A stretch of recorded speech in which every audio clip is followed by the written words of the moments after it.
Ladies and gentlemen, the show that you have been waiting and waiting to come back is finally here. It's episode number 63 of Conti and Nick, the grand return after like 2 years of going MIA, but we are finally back. We're ready to get back into some sports talk. I'm Will Nicholson. Alongside me, as always, we got Gino Conti. Gino, welcome back, man. It's good to be back here. It's good to be doing some Conti and Nick. It's got all my creative juices flowing to where I spent like an hour making a Star Wars intro. It's great. I mean, I'm having a ton of fun already, and we haven't even done the pod yet. I know, honestly, like if you were just to say, "Hey, let's just wrap it up," I'd have a lot of fun doing that. You know what I mean? Because it's like, all right, Conti and Nick is back. We're here. We're on the air, and you know what? You guys got your return. So anything else you guys get from us here is just Peace. gravy. Okay? Yeah.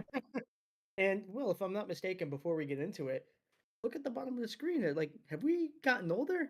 Is We that a new have. logo I We see? do. Yeah, we got a new Oh, logo. A yeah. little bit of updated faces. I think my original picture was from uh or no, it was the picture that we took on like New Year's of something for New Year like 2020 was where the old Yeah. pictures came from. So, yeah, 5 years later we got a little updated profile picture. Also, we got some new shows coming as well. I guess we can yap about that for a little bit and just tell you. We got more shows coming other than Conti and Nick. It will all be found here under the Conti and Nick YouTube account and the Spotify, all stuff like that. I have, we'll leak it. We'll announce it. I got a new show coming called In the Nick of Time. We're working some logos out right now. And that will just be probably during the week. We'll get more specific with times, but probably around 2 p.m. on certain weekdays, and that will go live and go up on Spotify, so you guys can get even more content. I'll do like emergency episodes if like the NFL equivalent of like Luca getting traded happens, and I gotta talk about it. We'll do that. But Gino, you got your own show coming as well. Right. So mine is going to be named Ginormous. I know, big play on words, real clever. It has all four letters of my name in there. Right, great, very creative. But yeah. So it's going to be called Ginormous. There's not going to be any real set times. Like, look, I got a full time job, and a lot of times that full time job keeps me a little bit longer. And that's fine. I make more money. So Oh that's yeah. great.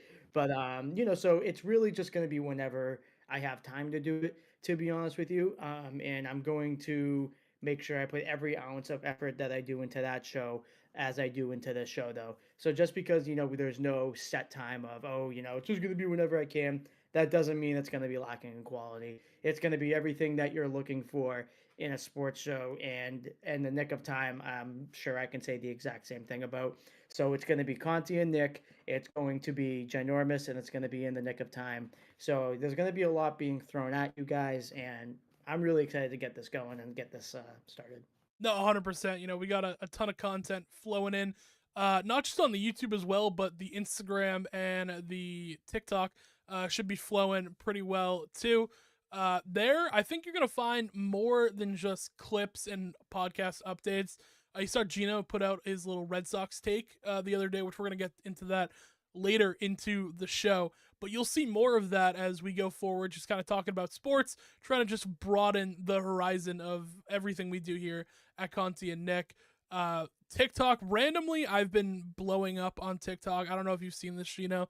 It's insane. I've reached the point where I think in the nick of time can stream on TikTok because I hit like 100,000 likes on TikTok. So that's gonna be able to be a thing now where we'll be able to live stream on TikTok, and hopefully I want to make that happen for Conti and Nick too. We just got to get that account flowing. It's at Conti and Nick on the TikTok, by the way, if you want to go out Absolutely. and get that. But no, we're super excited to bring you guys a ton of content, a ton of fresh stuff. And yeah, let's get into episode 63. So we're gonna kick it off with the Celtics, Gino. As you saw in that little Star Wars intro there, Celtics have lost to the Knicks in the year 2025 in the second round. And one of the big things is they want to get under the tax apron. They want to cut down money. Jason Tatum is injured for the year. I guess my first kind of lead off question for you is, who do you think the Celtics have to dump for cash if they should at all? Should they eat the luxury tax, build through the draft? What is your plan for the Celtics this next year? So looking at it, I don't think that we should run it back. I think that if we do decide to run it back, it's going to be a lot of the same issues that this year saw. And I think that it'll only get worse and worse as guys age and as guys continue to get more injuries. And speaking of injuries, if we're going to be getting rid of somebody, I think a non-negotiable one would be Kristaps Porzingis. I think that he's somebody who, when he's on the floor, he provides you a great deal of value, not only with his size but with his shooting ability for somebody of his size. I think that ideally for somebody who could be there all 82 games or be a semi-reliable guy for you, then no question you'd keep him. If he didn't have the red flags that he had, then I would say yes, go into the luxury. Yes, do what you need to do to make sure you win another finals. But unfortunately, I just don't think that's the reality. And I would also get rid of Sam Hauser. And it's not because I think he's bad. I do think he serves his role here. But I think that Sam Hauser is a kind of a dispensable piece if we're being real. In today's NBA, especially where everyone shoots threes, he really is a dime a dozen. And I'm not mad that they extended him, but I do think that Baylor Shireman kind of coming along towards the end of the year deserved an opportunity or deserves an opportunity to show what he can do next season. And I think that makes Hauser dispensable. No, I agree with you. I think that there's a lot of players where you look at age and you look at how much money they're making, and it's time to move on, right? I'm with you. I think Porzingis, especially with the injury, I think that the Celtics need to move on. For him, a trade destination I see floated around a little bit is the Lakers. I don't know what the possibility of that is. I think big thing the Celtics need to go to is you need to go to a younger guard. We need some younger guards in the room. I think Drew is probably gone too, because again, I mean that tax apron, like you're paying $500 million in player salaries in this, this next upcoming season. If you keep all those contracts, that's a lot of money that is going to be paid to a team who obviously has the championship but got exited in the second round this year. Guys are only getting older. I saw a trade floating around from, I think it was Bleacher Report, and then they put it out on TikTok, possibly getting Derek Lively or Gafford from the Mavs for Porzingis, and then finding a young guard. Maybe you throw Utah first round pick in Drew Holiday, and you get Colin Sexton back for a potential new piece, new guard. But I'm with you. I think that 100% it has to be, you got to trade these guys. The luxury tax just it's not worth it. It's not reasonable. I would love to be able to get the band together and run it back again, but that's not the NBA that we live in. You can't just build through the draft. I was talking about this with someone the other day. The Thunder are like a year away from having to choose between Jalen Williams and Chet Holmgren. Like it's insane how high the payroll has gotten in the NBA, where you have to make decisions like that. Both those guys were drafted there, and you're gonna have to move on. And the Celtics, they have to do that too. You got to move on. It's got to be soon. And I think as well, even if you go get a younger guard, I think you got to build through the draft again. You got to get more young pieces in. The Jays can't be the two youngest on the team anymore. It's just an unrealistic reality. They're getting into their mid to late 20s. So yeah, I think they got to move on. The draft is going to be huge though, so we'll see how far they actually choose to go in the rebuild. Do you move on from Hauser? Do you put Pritchard as the starting guard? It depends. I think Pritchard So let me. might be a starter. I don't Sorry, go know. ahead. So yeah, let me run this by you because like I do have a little bit of hesitancy. Like, don't get me wrong, if the right deal comes along, you take it and you do it and you don't look back. I do think that we could make this work still with Drew Holiday. And I know he'll be expensive. I disagree with Brad Stevens when he extended him because I think that somebody who was already in their mid 30s and getting a multi year deal and an expensive one at that, to be honest with you, it was a questionable move for me. I didn't like it, but I think if you can get Drew Holiday and be like, listen, we need you to take a little bit of a pay cut like Al Horford did, and we need you to take more of a reserve role. I don't know if that's something he'd be open to, so I'm kind of just spitballing, throwing stuff against the wall. But I do think that Drew Holiday still does have a place on this team. I think that his defense can really help us out. And if we're going to be bringing in young guys and young players who are eventually going to fill a role in what hopefully is an extended window, I really hope that this isn't the end for the Celtics. I hope it's not a one and done. I think that having a veteran like Holiday can really prove itself invaluable. But like I said, if you have something where you're able to get, a return that you didn't exactly expect, then you do it. You know what I mean? Like you forget about that. But I still would try to keep Drew Holiday on this team, even if it brings you a little bit into the luxury tax. I mean, what do you think?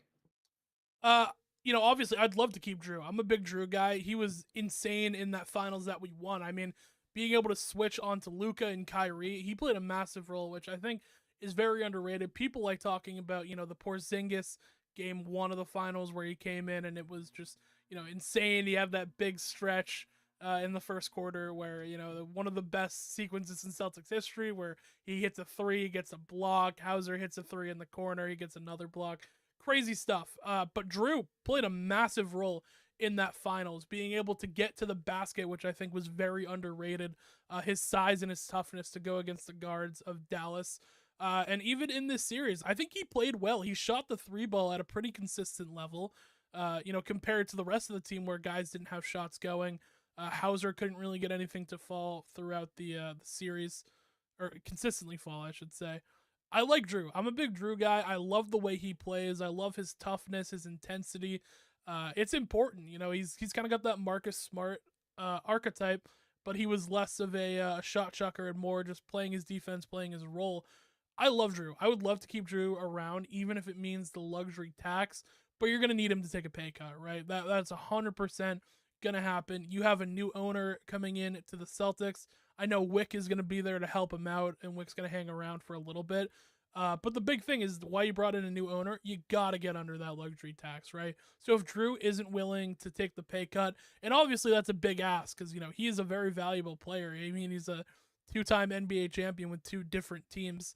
Guy's very valuable. It's just gonna be tough to keep him around with his age and that the money, which is unfortunate. Again, the money is the worst part of all of this. I would love to run the band back again with all these guys. It's just completely unrealistic, and it can't happen. If Drew takes a pay cut, 100%. I would love to keep him as a Celtic though. Yeah, I think you and I, in terms of Drew Holiday, are both on the same page. If we go into this offseason and we offload KP and we offload Sam Hauser, because again, I want to clarify again, I don't know if I've said this. It's nothing against Sam Hauser. I No, just think that there are a million Sam Hausers in the NBA at this point. You know what I on the mean? Celtics So too. You got a ton of guys who can knock the three ball down. exactly. And especially with the system that Joe Mazzulla, who I'd love to give a quick few minutes to, Yeah. runs, then I think that, I definitely think that Sam Hauser just, you can just get rid of him, and he's an easy one, and somebody who has proven that they can play a role on a championship winning team. Some team is going to bite on that. And I do think that out of the three guys that we're talking about offloading, just from a certain standpoint, he might be the guy you get the best return from because he doesn't have any real true red flags. Like with KP, you're probably going to have to eat some salary. With Drew, you're probably going to have to eat some salary or give up some picks for both of those guys too. Sam Hauser, you could probably just straight up get a return for. Yeah. No, 100%. I You we, know, we talk about guys like that who are, there's a million Sam Hausers, but you do need a guy like that, right? You need a guy who can come on and come off the bench, knock down a three. He's not a great defender, but he has a defensive effort. Like people don't get easy buckets often on Sam Hauser. They score on him, but it takes a decent amount of effort to get. yeah, yeah, There's teams yeah. like that though. There's teams who need a guy like that. The Celtics just have a bunch of them. You got Peyton Pritchard, Baylor Shireman's going to step into a role. I've been a big Jordan Walsh guy. I'm really excited for him to get a bigger role in this next upcoming season. Um, I got a little plan for the Celtics in mind, right? So Let's hear it. you move on from Holiday and Porzingis. I think that's just the reality of it, right? I think you build in the draft. For me, if I'm the Celtics, Jaylen Brown just had surgery. Jason Tatum's done for the next upcoming season, most likely. I don't want to say tank, right? Because I never want to tank. I think that's lame. It's not a thing to do. But I'm sitting Jalen Brown for a majority of the season if I'm the Celtics. Maybe he plays every now and then, but he's coming off a meniscus tear, and I don't think the Celtics are probably competing for a championship next year. I think the possibility of them maybe being a 7 or an 8 seed and maybe in that play-in is possible. They still have good players, but I'm running it with Pritchard and White, and I'm playing some of these young guys like Jordan Walsh. Hopefully, we get a young center, maybe a young guard in the draft to be able to fill in, that space in the trades. And I'm just trying to develop some people. I'm trying to develop Jordan Walsh. I'm trying to get Peyton Pritchard to be used to being a starting point guard. You get Baylor Shireman a good look in there, and then possibly you get a higher draft pick. Obviously, I don't think we're picking in like the lottery or anything crazy like that, but uh, less of a tank and more of a retool, I should say, because you're still competing. You still want to win games, but you're not competing for a championship. I think it's a good route for the Celtics. It's kind of like the early 2020 Warriors, right? When Clay got hurt and Steph got hurt, and they just kind of ran it. They got Wiseman in the draft. You flip him, you get good assets, and then you get to develop pieces who have looked good this year. A guy like Kaminga has had a lot of time to develop. He was okay in the playoffs, but people didn't think he was going to be anything special. And I think that's a route for the Celtics where you can take a season, retool, and then come back for 2026. Yeah, and I think you touched on something. Number one, I would love to get just a reliable big man. Yeah. Whether, we trade Hauser and we get somebody who, might not be all that great, but somebody who's just there consistently, someone who's just there. Because, I mean, don't forget, before we had KP, who was always injured, we had Time Lord, who was always injured. Yeah. So it's been such a long time. I mean, with the exception of Al Horford, it's been such a long time since we've had that center, that guy who has been there day in, day out, and has just been able to make play after play for us. And, like I said, Al Horford was great, but he's in his late 30s, so it's not so reasonable to expect him to do much other than give you the spot start and then come off the bench. Like I want a young, reliable, everyday center for us. And I think that would help us tremendously. No, I'm with you 100%. Yeah. It's been forever. I mean, when's the last time the Celtics have had a center that played like every single game? I'm trying to think back. Like, Amir I Johnson. was gonna say Amir Johnson. Like, was it literally Amir Johnson? No, that's crazy. I What a mean, maybe throwback. Greg Monroe for that one half of the Exactly. season Yeah. too. Greg It's been Monroe. insane. The Celtics, I think you have a path to be able to retool. I think it's going to take a year. I think you need to get younger. You need to get more assets. We've given a lot of draft picks to be able to make this championship run and to get guys like Porzingis and Holiday. I think you need to get some of those draft picks back and make your own picks strengthen. They have their own pick in, 2026. I was trying to think. So they have their own pick this upcoming year. So if you lose a couple of games and you get a pick 17 to 18, get a guy who fell, get a reliable big man because we know guards go top heavy in the draft nowadays and wings. I think you can get a solid big man around that range. So I'm hopeful the Celtics can make stuff like that work. I think we will be back. The Celtics will be back. It's going to take some time. You got to retool sometimes. Take a step back, assess the situation, and move forward. Sticking on the NBA, though, we got the NBA Finals. Indiana leads 2-0 on the Knicks, as well as the Thunder are 2-0 against the Minnesota Timberwolves. Conti, are both of these series pretty much over at this point? And if they are, who do you see winning in the finals? If not, who's your sleeper team? I'm not gonna say anything's over, Fair. but I think the Pacers, if they do what they're supposed to do, they have this one. Like I said, I'm not gonna make any predictions. I'm not gonna officially say that the Knicks are done because you never know. They just knocked off the defending champions who were the overwhelming favorite to repeat. So you never want to count somebody out who just had that accomplishment. But I do believe that the Pacers have the edge in this one. I'm never going to count out Anthony Edwards.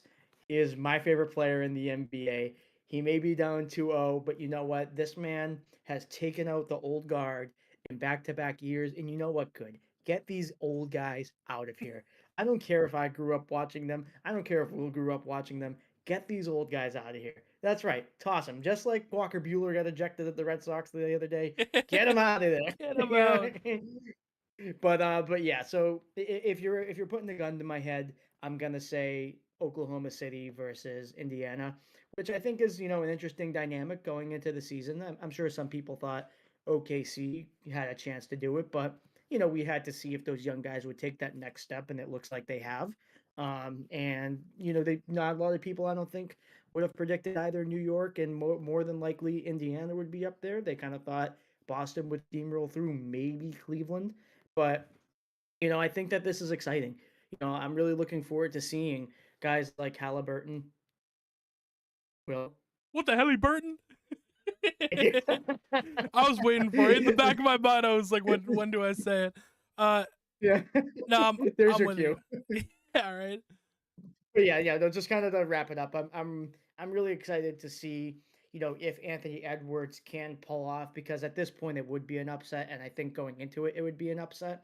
But hey, I mean, he has done everything he can to take out the old guard, and he's only 23 years old. He's been to back-to-back Western Conference Finals. Make no mistake about it. One day it will be Anthony Edwards' time, and in my opinion, it's only a matter of time because he's only going to get better. I'm with you. Yeah, I'm a huge Anthony Edwards guy as well. Just such an entertaining player to watch. I think the guys who you can just see clear as day, they care so much about the game and they take it, so seriously and so intensely. That's why I love Ant, right? He doesn't take games off. He doesn't take plays off. He's always there. He's always, fighting for every, pass, rebound, whatever. He does it all. I'm a big Ant guy too. And I'm with you. I think it's only a matter of time until it's Anthony Edwards' year. I think the Timberwolves organization has been a little cheap, especially getting rid of Karl Anthony Towns. I didn't think that was the move. I like DiVincenzo coming in. I'm a big Jaden McDaniel guy too. Any like long wing who can knock down a three ball and play defense is, invaluable in this league. You need a guy like that. I just don't think it's their year. I think Shea is playing at an incredibly high level right now. I think Chet has filled his role nice, and as you said, those other young guys have stepped it up, knocked down shots when it matters. So I think OKC probably will take this one out, and I think Tyrese Halliburton and the Indiana Pacers. I think they're really just a gritty team, and that's so hard to play nowadays, right? Because you got the team, they shoot the three ball well, and obviously that's important in today's NBA. But man, I mean, they have got Mitchell Robinson fighting tooth and nail for every rebound, and that guy has just been all over the glass the entire playoffs. And Miles Turner has stepped up. Aaron Nesmith has stepped up. Halliburton obviously has played insane. They're just such a gritty team. They're my pick actually to win the NBA Finals, even if OKC gets there. I think this is the Pacer team's year. I think they've hit the perfect stride of they're playing well as a team, they're playing well individually, and they're so gritty, they're bought in. I think this truly could be Indiana's year. I don't see another, opportunity for the Pacers to win for a long time. I mean, this feels like those Reggie Miller years where that you have that window to win and they didn't quite do it. This feels like that again for the Pacers. They have this window, they got to go win it. I think everything's going right. I am going to pick them to win in the NBA Finals. I think it's going to be Thunder and Pacers, and I'll say Pacers in 6 or 7. That's going to be a really good series if we end up getting that. But yeah, what the hell, Burton? Give me Tyrese and the Pacers. I'm really high on that Pacers team. It's just all the defense. They switch everything. So fun to watch. I think that you and I agree on the finals matchup. Um, I would not be surprised. Let me just say it for the record. I would not be surprised if Indiana pulls it off. So I'm not saying, Will, what are you talking about? But I'm gonna take the Thunder. I'm gonna take the Thunder. That's a good pick too. I Yeah. think that, yeah, I think that that it's a great matchup because just like Indiana, Oklahoma City does have the bodies who can match up with Indiana, so they're going to be two very evenly matched teams.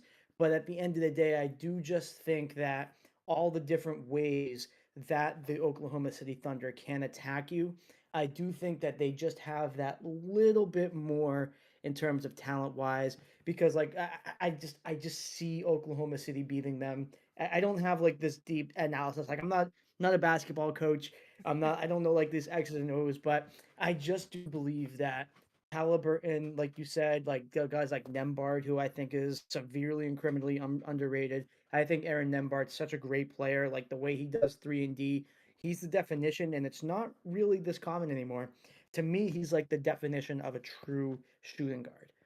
And the fact that the Pacers were able to nail that down in kind of today's positionless basketball to say Aaron Nembhard is a true two guard is extremely impressive to me. So hats off to what the Pacers have done, but I do just think that Oklahoma City Thunder, they have so many ways to attack you.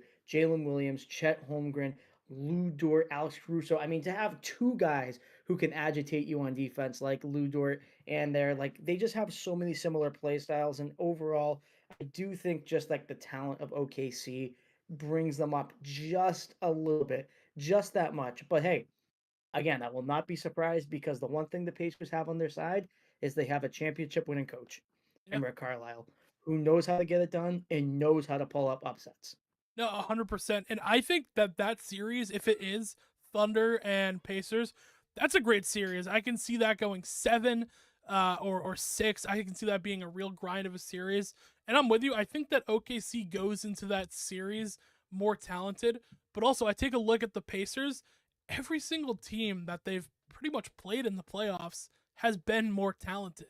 I mean, you go back to Milwaukee, like Giannis was playing. Like Giannis was arguably the best player on the floor. They had a better team. I thought Indiana was gonna pull that off from the beginning, but still, I mean, you had to grind out a Milwaukee team with Giannis. You go into the Knicks series right now, and you're winning that one, and you gotta get through that. They beat the Cavs. I mean, in 5, they won all 3 in Cleveland.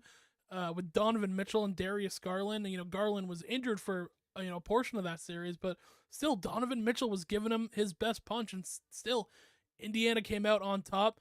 I feel like in all this series they've played, they've been arguably the less talented team every single time, but they use this grit and grind style where they fight for everything. Every inch, every rebound, every basket. The offensive rebounds have been crazy, by the way, with not only Miles Turner, but the guards getting involved. Halliburton gets in there and rebound. Nembhard, as you said, gets in there and rebound and takes it to the basket when he has to. And obviously, I think OKC can go and win. It wouldn't shock me if OKC goes and wins this series. I think it'll be close. From what I've seen with Indiana, I mean, I'm rocking the high. I'm rocking the high of the Pacers to go and win that one out. It'll be a great series, though. I hope we end up getting it. Let's jump into some baseball, Conti. So we got the Red Sox. Obviously they came into the season. They bring in Bregman. You think, okay, the Red Sox are back. They got an ace in Crochet. You're like, the pitching is gonna be good. Devers, eventually moved positions from third base, but it hasn't looked that way so far. The Red Sox are struggling. And as we said, it makes me sad, man. It makes me sad. I am not a huge baseball guy, in the grand scheme of the MLB. I do like the Sox though. I've been to a couple of games this year. I've enjoyed my time there.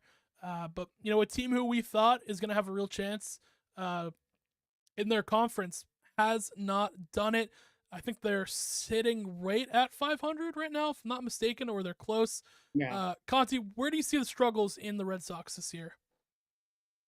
So the struggles that I see in the Red Sox is not through a lack of talent, because even though I do think that there could be more pieces added to this team that would make us better and would have our championship expectations go a lot higher than what they are now, I think that this team has a coaching problem and a managing problem. And I don't like being the guy who goes up and says, "You need to fire this guy. You need to fire this guy. He's terrible. He's terrible." Because at one point in my life, for a good portion of it, I was a coach. And you know what? If somebody was saying those things about me, you got to ignore the noise. It's part of it. But deep down, I don't think anybody likes it. So I don't want to ever just be like the fire core guy, but something seems to be off with the baseball philosophy of this team. I went into this a little bit on my Instagram post. This is a guy and Alex Cora who, when he has a team of veterans and when he has a team of players who he is very comfortable with, he is somebody who can get successful results. I mean, 2018, a bunch of guys who had playing experience with some veterans who Alex Cora was comfortable with. And what did they do? They won the World Series. So there's no question that this man is capable of winning the World Series. But the problem is, we have so many young players on this team now who do not have playing experience, let alone play off experience. So there are so many guys who need to learn their way into the major league game, need to get a real feel for how the big leagues work. And Alex Cora is a laid back type of guy.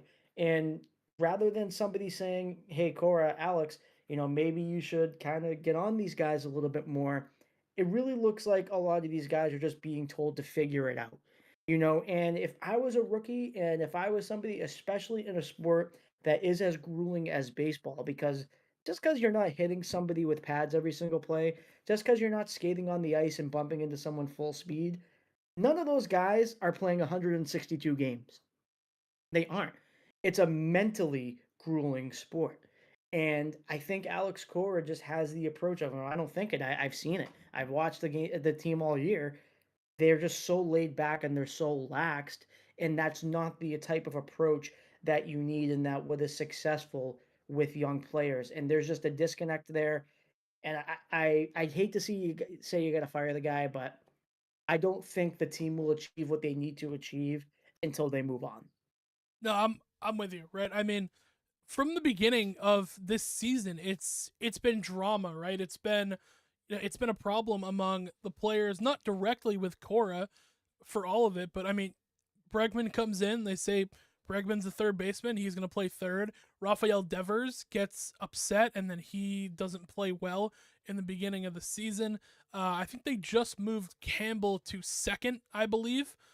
So they're mixing and matching all First these base, players. first First base. base, excuse me. Yeah. So they've Oh, been so, moving so Campbell I around. didn't cut you off. Oh, sorry, but they had Christian Campbell start off the year at second base, fill in the outfield whenever they need it, Hmm. and because Tristan Casas got hurt, they're now trying Christian Campbell at first base, and they're having him practice at that position because Rafael Devers refused. Yeah. So it's been this whole thing of like, Devers was complaining saying, third base is my spot. And then Cora said, "Well, no, it's Bregman's." I think Bregman a Gold Glove winner. Am I crazy in saying that? He Yes, was yes, he okay. was. All right. I can never tell because I hear stuff like that, like, "Oh, Bregman's a Gold Glove guy," and I'm like, "Well, is he, or is this Red Sox fan just think he is?" But no, Yeah, I'm with you. I think you're sitting right now. I'm looking at the stats. You're 26 and 26. You're exactly 500. Oh, on the road you're 11 and 14, and even at home you're only 15 and 12. So there's a real disconnect where you play at home. Especially the Red Sox have had a lot of home games in this first half of the season. You haven't really had these huge road trips where you're like 9, 10 games on the road, and still you can't string together a ton of wins. You're sitting at 500 in their last 10. They're 4 and 6. Uh, players are getting mixed and matched around, and obviously I know injuries and Casas getting hurt is a part of that. But I'm with you. It doesn't feel like they're managed at the level that they should be playing at. They're third in the American League right now, but I think this is a very talented baseball team. We've seen them at their highest. I was at the game. I don't remember who it was. It was versus, but it went into extra innings, and then they hit a walk off home run with Bregman, I believe, or a walk off. It might not have been a home run, but it was just a walk off game winning run.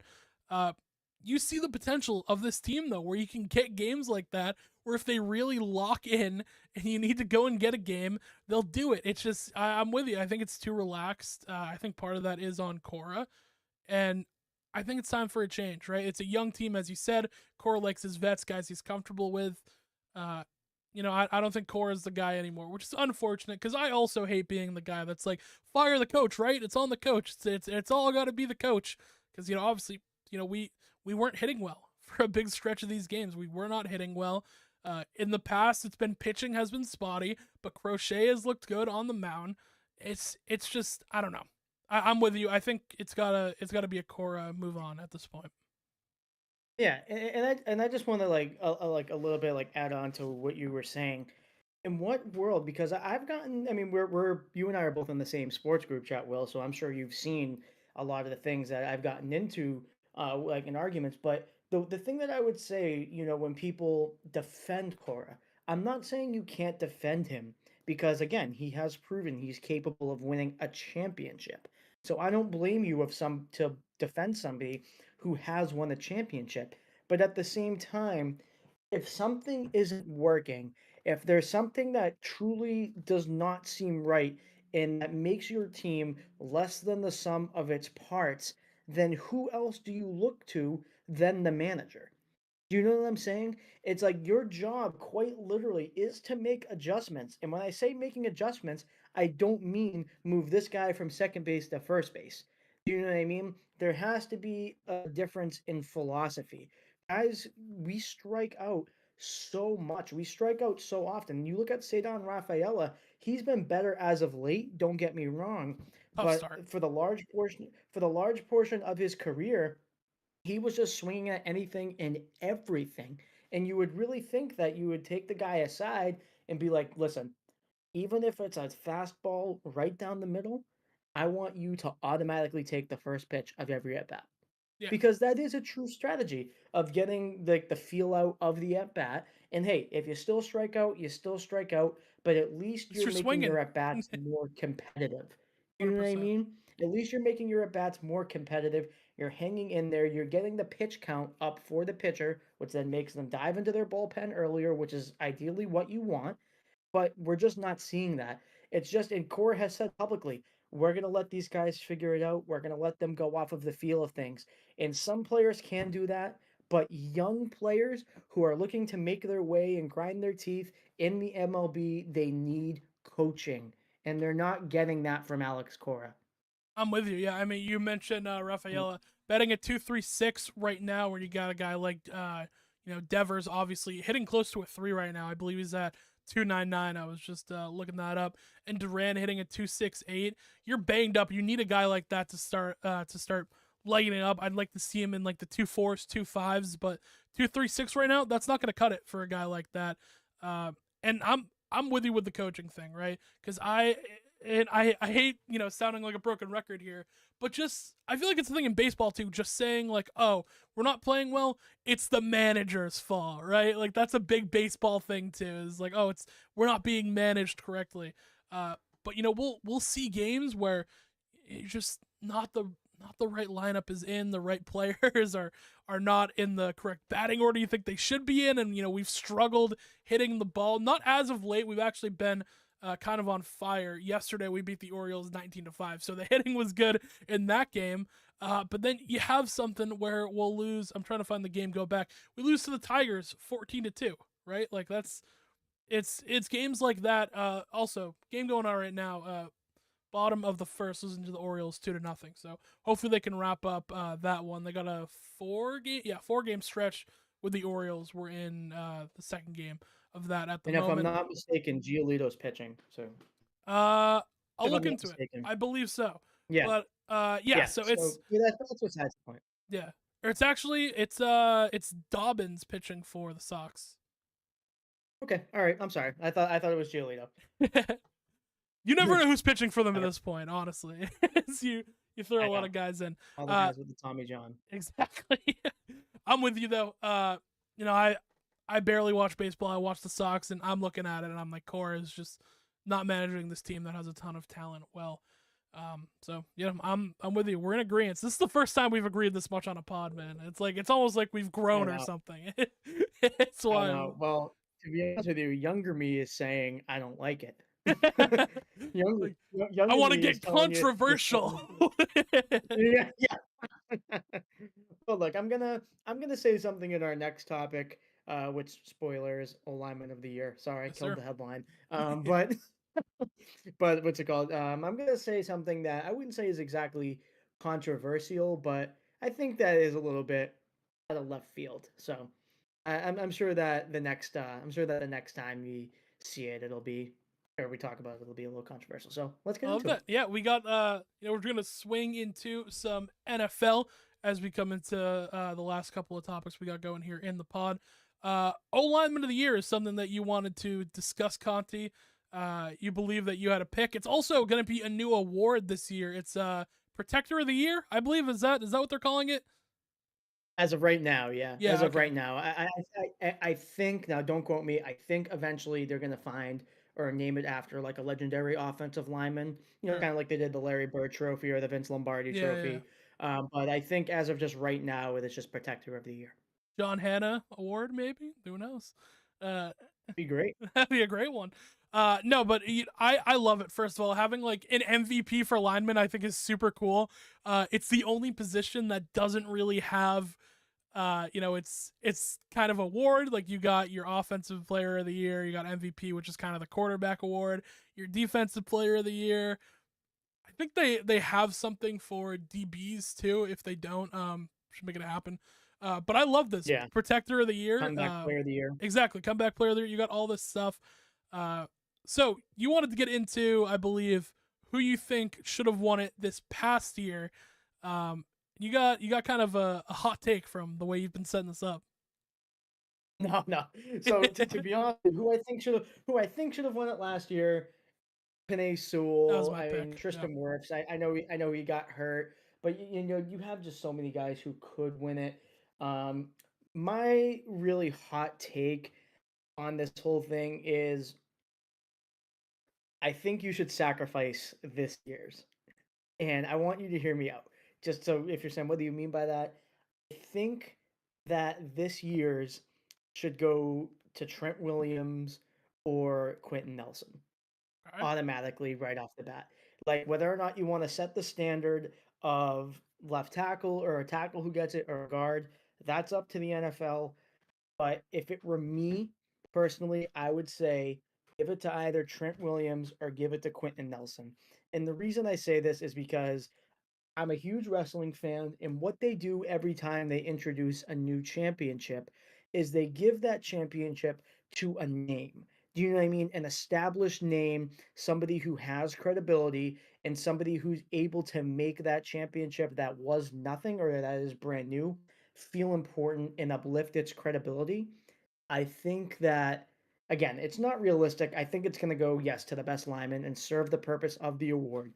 But I think for one season and one season only, if you were to set the standard of this is truly going to go to somebody who is deserving, elite, then even if it's not the best, I think you give it to a guy who's a little older, like a Trent Williams, like a Quentin Nelson, because what does that do? It automatically, right off the bat, sets the standard for what the lineman of the year should be. It gives it instant credibility because then you look at it, who's the first ever one? You see a future Hall of Famer.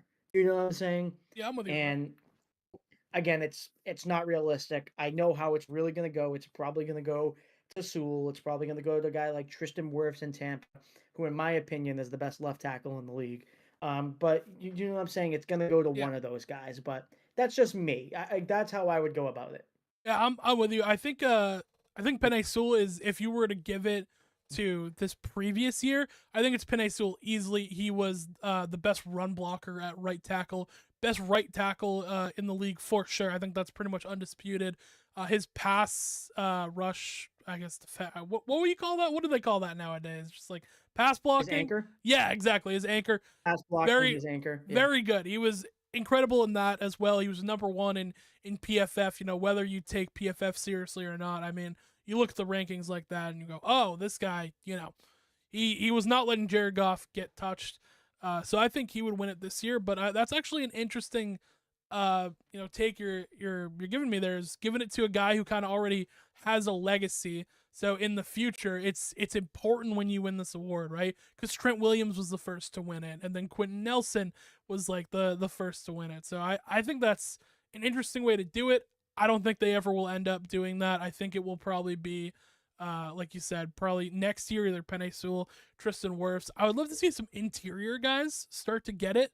Like if Kelsey was still around, I think that would be a massive person you would want to give the award to, is as someone of the interior guys, because interior like blocking, especially run blocking, it's kind of been a lost and forgotten art. Maybe not in the actual games, but to the NFL viewer. You know, if you have a guard who can pull out, go take on these big and fast linebackers nowadays, it's, you know, very important. I think Quentin Nelson is a guy like that who is probably the best in the business at being one of those pulling guards. I'd love to see an interior guy go and get it. But I think in the way I see this going, hopefully not. First of all, I really hope this doesn't happen. I hope it doesn't just go to the best pass blocking left tackle every year, because that feels like a direction it I could go. Right, just the whoever was the best team with the best offense with the left tackle. Right, that's what I yeah, don't want to yeah. see. Because then essentially in its own way it becomes like the MVP, which is a quarterback award. Exactly. You know, Yeah. that's in essence that's what it will become. And thank you for saying that, because I was gonna, if you didn't say it, I was going to. You know, like I was gonna say like this better not just become a left tackle award, because that would suck. Yeah. No, 100%. And that it would be boring, right? Because there's so many like good offensive linemen who aren't your big tackle. And don't get me wrong, I love my left tackles, right? My he's a right tackle, but my brother's a right tackle, you know, and I he's huge, like 6'5", 300 pound, 16-year-old, and I'm like that. He's got the size for it, you know what I mean? Like that's dope. But you know, I see the value in these guys who, it's funny you mentioned wrestling, because a lot of these interior guys, they have that wrestling background where they wrestled in high school. Greg Zabel, who I think is going to be a very, very good guard in the league, who went to Seattle. I could see him maybe one day winning this award if Seattle starts pounding the rock a little bit more, running it with Kenneth Walker and allowing him to get to the outside and just lay bodies. I think that would be a real contender for the award. Yeah, I don't want to see it be a left tackle award. That would just be so boring, right? Like no one wants to see that. There is one circumstance where I'll allow it to be a left tackle award, and it's if Will Campbell wins it every single year. Exactly. Right? And I'm not Yeah. against left tackles winning it, right? I think that if you're a left tackle and you are the best offensive lineman that year, you should deserve to win it. Like you know, Penei Sewell, obviously more of a right tackle kind of guy, but I think he was probably one of, if not the best tackles in football. The numbers back it up. And I think he should have won it. So I'm for tackles winning it if they deserve it, but I'm with you. I don't want it to be the quarterback award where it's like, oh, he's the best left tackle on the best passing offense. Give him the award. You know what I mean? Yeah, and the reason why I say earlier I believe Tristan Wirfs is the best offensive tackle in the league is because he started off his career on the right side, and he wasn't somebody who had NFL experience on the left side. He was able to do that and become just as elite, if not more elite, than than pretty much every offensive lineman or most of the offensive linemen in the league. Yeah, I mean, you see a guy like that with uh Penei Sewell, and he was the best alignment, man. Like you, Yeah. it's hard. I mean, the numbers back it up. Obviously, Tristan Wirfs is, you know, best left tackle and, you know, arguably one of the best guys there, but he deserved to win that award. I love this, right? I was an O lineman back in my day. I was a center. I love it, right? I love that this award could be something that we see people talk about on like ESPN and be like, "Oh, who's gonna be the protector of the year?" Like I'm a big fan of that. You gotta show your Just love play to the. center, Jeff. Just play center, Jeff. Just play center. Stop calling the plays. No, I love it though. I think the big boys deserve their time in the spotlight, and this award does that. And to close out this thing, what you were talking about earlier, you never know how important guards are until you need one. 100%. Yeah. You don't realize the value of a guard until you see a guy like Jonathan Allen, and he just is eating your interior offensive line every single time. Makes it hard to run the ball. Makes it hard to, you know, set up the pass blocking and the anchor because your center is getting lit up, man. It's tough. Um, Yeah. Man, what a return episode! It's great. We covered baseball. That was that was the first for us. Think we're about at that like 40, wow, almost 50-minute mark at this point. Um, Gino, pleasure as always. Great episode. Make sure you follow us on Instagram as we queue up the pop up real quick. Yeah, at Conti and Nick. You can go check us out there. We'll have clips. We'll have more sports talk on TikTok as well. Go follow all of us there. Gino's got his new show coming out probably this week. In the nick of time will come out, so make sure you look out for that. We've been working on some art actually for that in the logo, and it looks really good. But Gino, I'll let you close things out, man. It's gonna be nothing short of ginormous, and you all know who's a big ginormous fan?